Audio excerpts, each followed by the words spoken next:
Okay, this is one of our door locks here at VistaK Orlando, vistakorlando.com. This is our Schlage lock, and we're going to show you today how to open the lock. So what you're going to do is approach the lock, enter the code, it will flash green, pull the door handle down. When you leave, be sure to check and make sure the door is securely locked.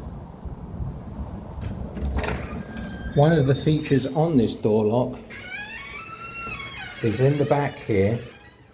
This will disable the lock. We recommend you don't touch this. We have instructions here, and it is this one right by the handle. If you turn it a half turn, it will actually disable the lock for you. So if you're bringing in lots of groceries and so forth, the lock will be open. So what you need to do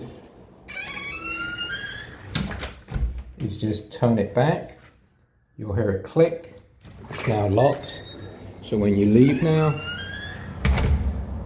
the door is locked.